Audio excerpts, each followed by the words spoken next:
Cuetzki no yolotl, postehki, cuetzki no tonatiyolotl, guanaxuelitlanesi, cuehcayahki no yolotl, pecayahki, mitztemoto, guanaxuelitlanesi, axtlanesi pan nitlaltilpac, nihueyoaliki iguintiasitlalmen guanmiaquinhuetzin, guannanihneki matlanesi, matlaauetzi, nanihneki nihquitase tonati, nihneki nikixcopinas, nihneki nihtlalis ipan noyolotl, nanihneki niyoroltlanesis, uetzki noyolotl, postehki, uetzki notonantiyolotl, guanaxuelitlanesi.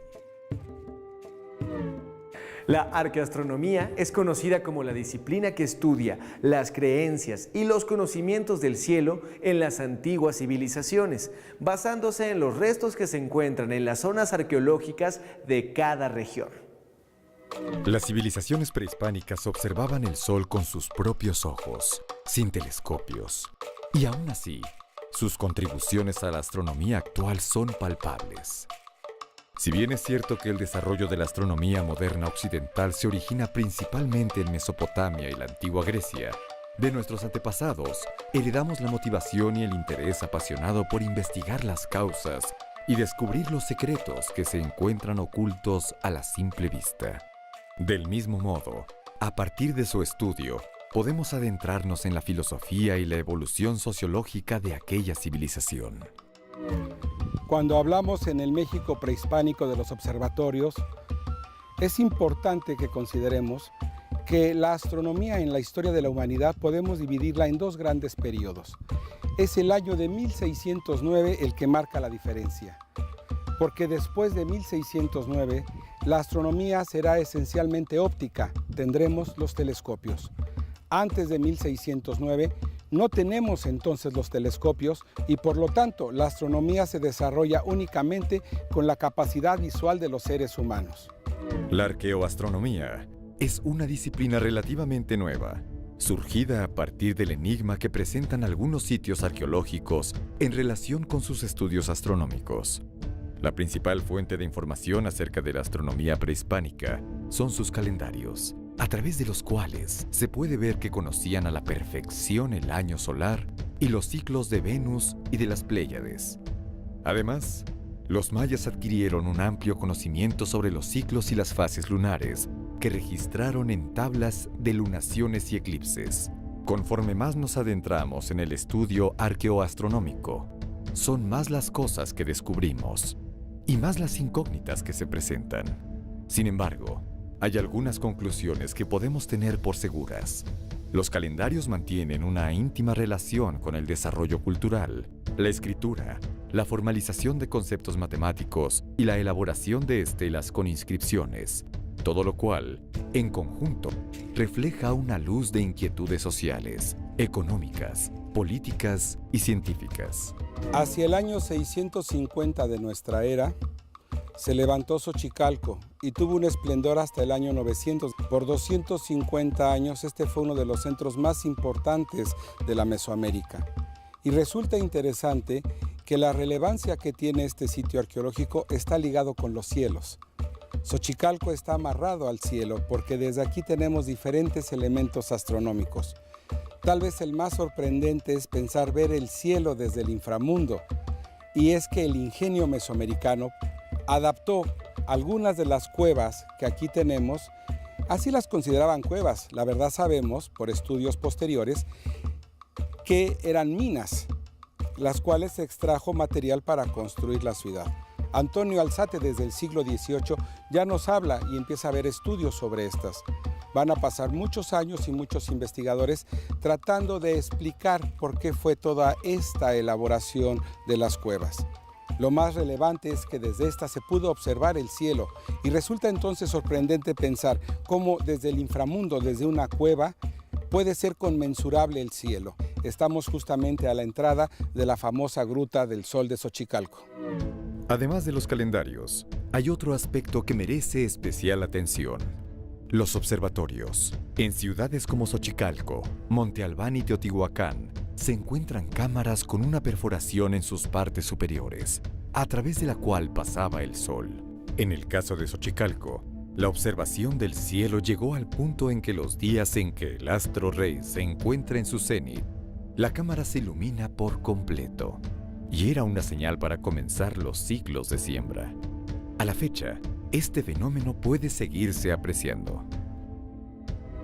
Taladraron el techo y crearon una apertura que no está perfectamente vertical, sino inclinada a 1 grado 20 minutos, lo suficiente para que la luz del sol que se proyecta al interior nos marque el calendario. La luz del sol empieza a entrar aquí el día 29 de abril y durante 105 días va a entrar el haz de luz hasta el día 13 de agosto. Esos 105 días se complementan con 260 días que no entra la luz. 260 más 105 tenemos entonces el calendario solar.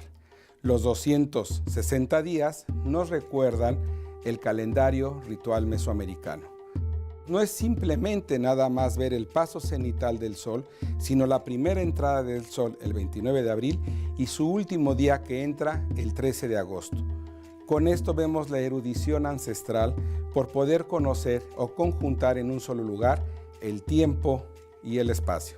A finales del siglo pasado, el doctor Morante encontró que el paso cenital, que es justamente cuando el sol está exactamente encima de nosotros, un fenómeno natural que solamente existe entre el trópico de Cáncer y el trópico de Capricornio. Las fechas cambian según la latitud geográfica.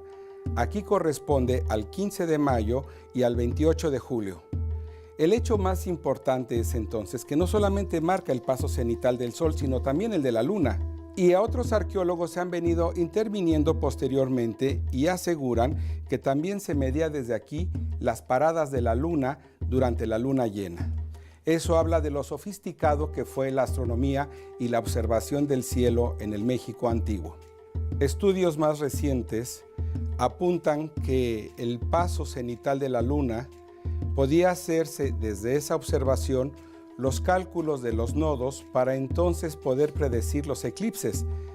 Hacia el año 2003, un grupo de investigadores dieron cuenta que al tapar la abertura y dejando simplemente un pequeño orificio, el haz de luz durante el momento del paso cenital formaba aquí el efecto de una cámara oscura, de tal suerte que al poner la mano, esa proyección de luz hace una reflexión inversa y por lo tanto parecería como si estuviéramos viendo un efecto como de rayos X, o sea que estuviéramos viendo los huesos por la reflexión inversa.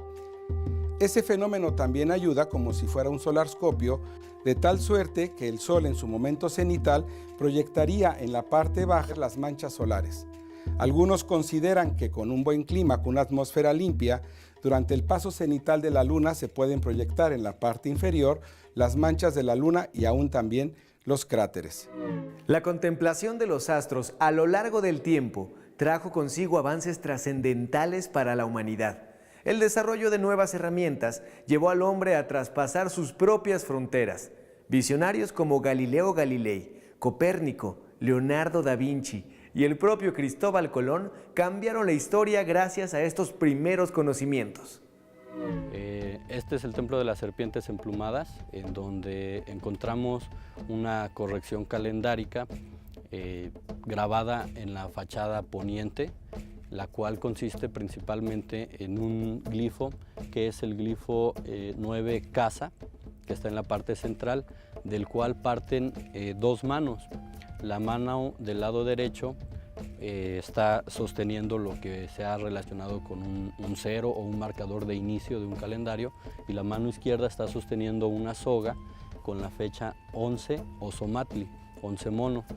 Esto está asociado también al año 6 Caña, lo cual se ha presupuesto que representa el momento exacto en el que se reunieron gentes de la cultura maya, de la cultura de la costa del Golfo y de la cultura de Oaxaca para realizar aquí en Xochicalco un ajuste calendárico mediante el cual iniciara la cuenta en estos, por lo menos en estos espacios que se mencionaron.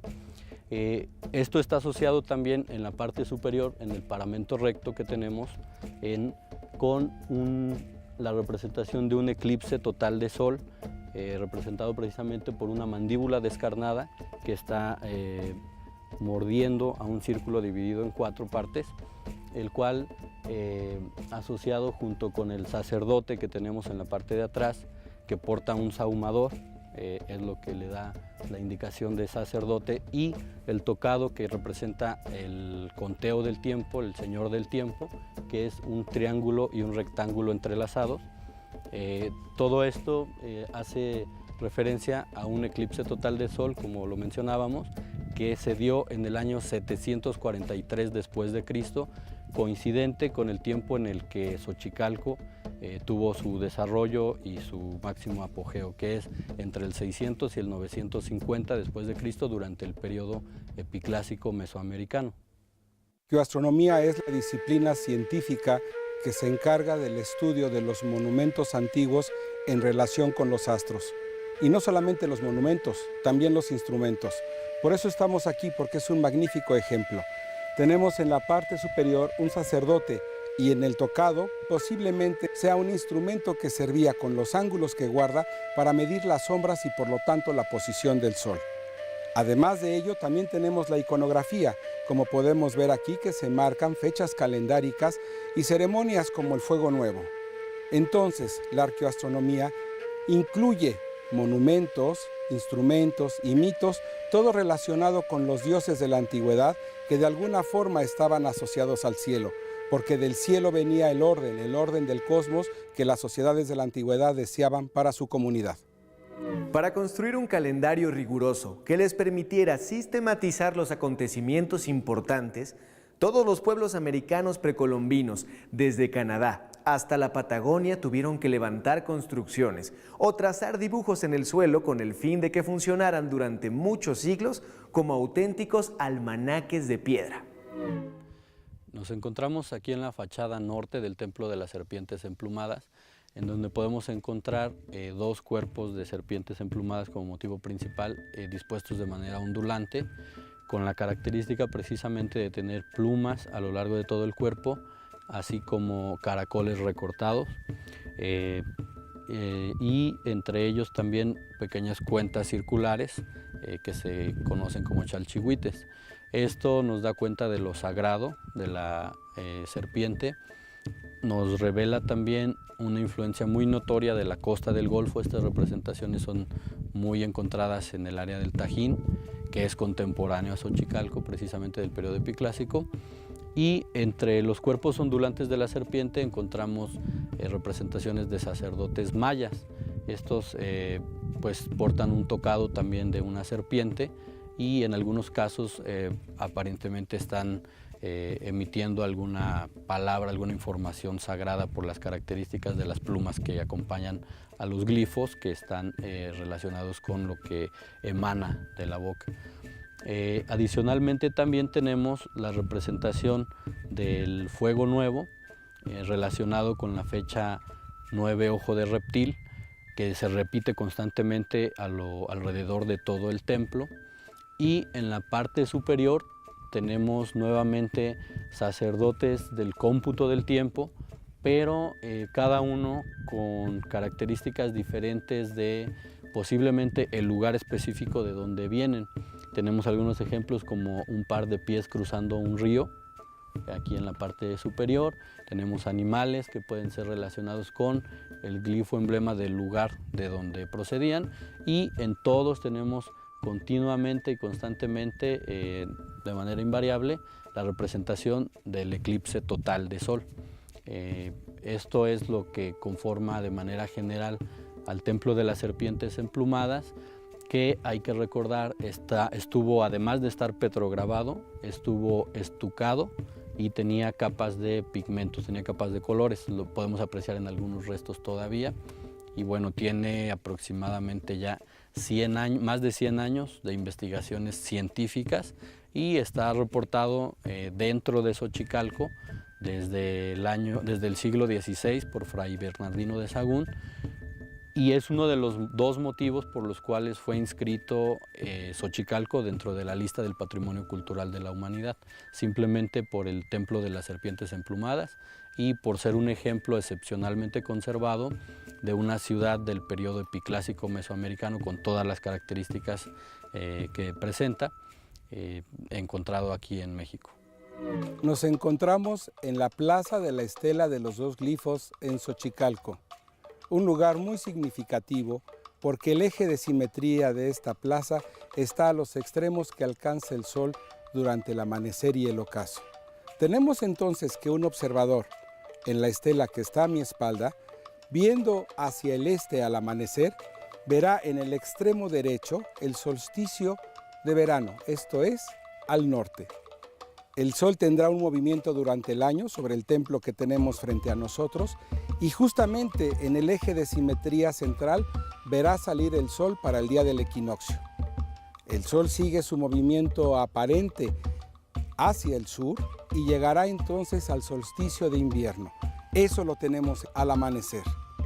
Si nos volteamos y vemos hacia el oeste, esto es hacia el ocaso, tendremos entonces en el extremo derecho, al norte, el solsticio de verano y un poco más hacia el centro, el punto donde el sol se oculta para el paso cenital del sol.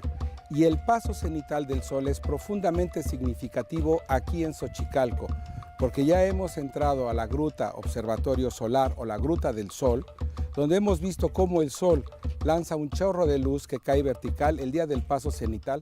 El sol llegará al centro de este eje de simetría y encontrará entonces el equinoccio al ocaso. Tenemos dos equinoccios, el de primavera y el de otoño.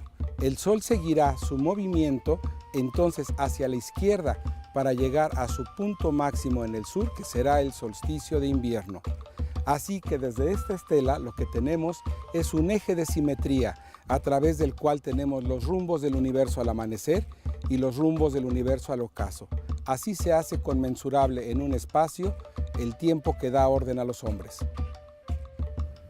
Pero, ¿qué sucede con el amanecer? Es muy significativo y es uno de los hechos más sobresalientes de la arqueoastronomía mesoamericana, que es cómo el sol se alinea con los lugares más conspicuos del horizonte.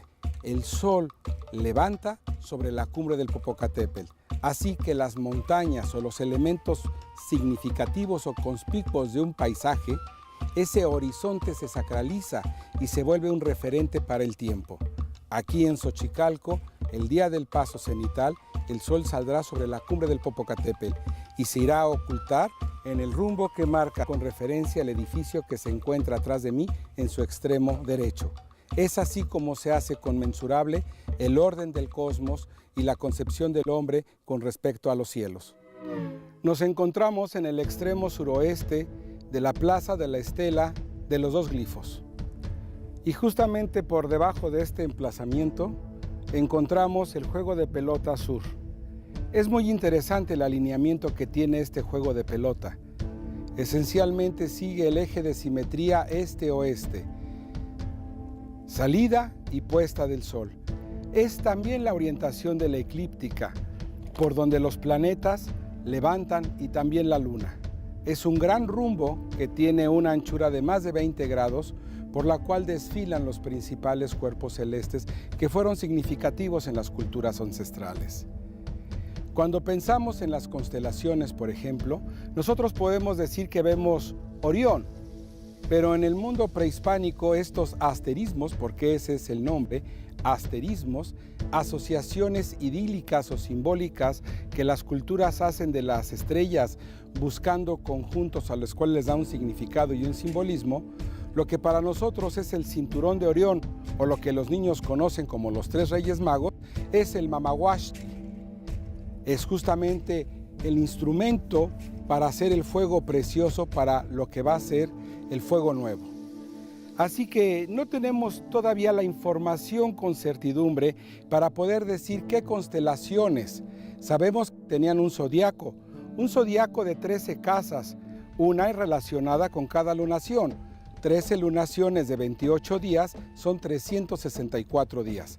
Al parecer, por evidencias que tenemos en Chichén Itzá, tendríamos 13 casas zodiacales y en cada una de ellas una asociación de estrellas.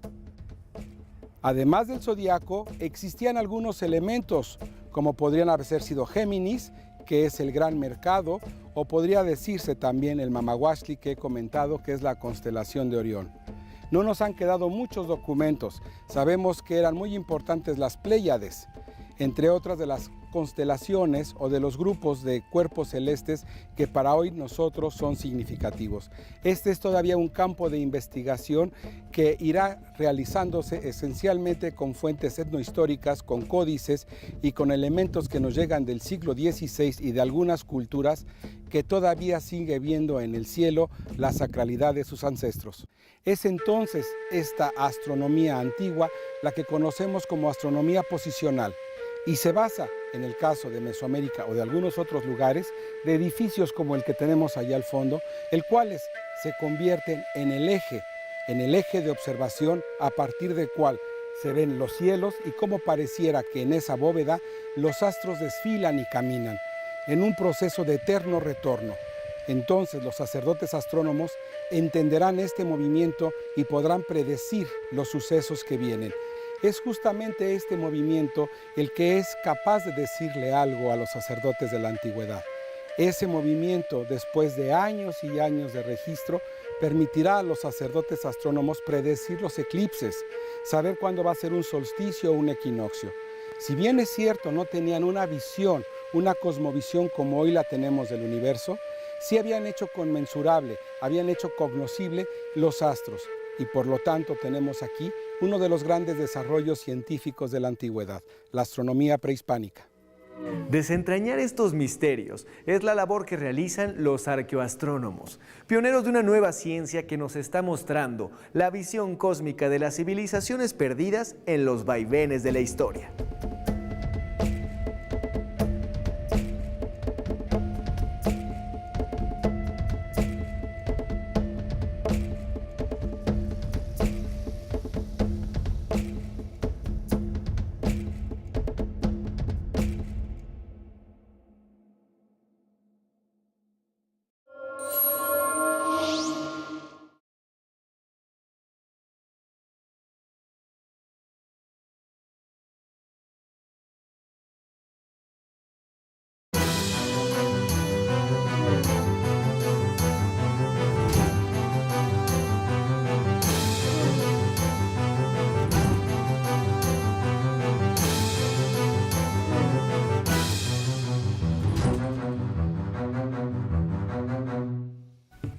Cuetzquinoyolotl, Postejqui, Cuetzqui. Cuando hablamos en el México prehispánico de los observatorios, es importante que consideremos que la astronomía en la historia de la humanidad podemos dividirla en dos grandes periodos.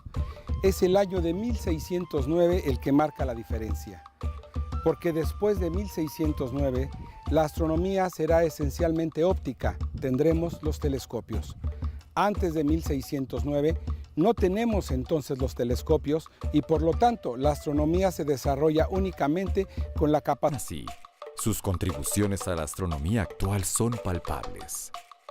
Si bien es cierto que el desarrollo de la astronomía moderna occidental se origina principalmente en Mesopotamia y la antigua Grecia, de nuestros antepasados heredamos la motivación y el interés apasionado por investigar las causas y descubrir los secretos que se encuentran ocultos a la simple vista. Del mismo modo, a partir de su estudio, podemos adentrarnos en la filosofía y la evolución sociológica de aquella civilización.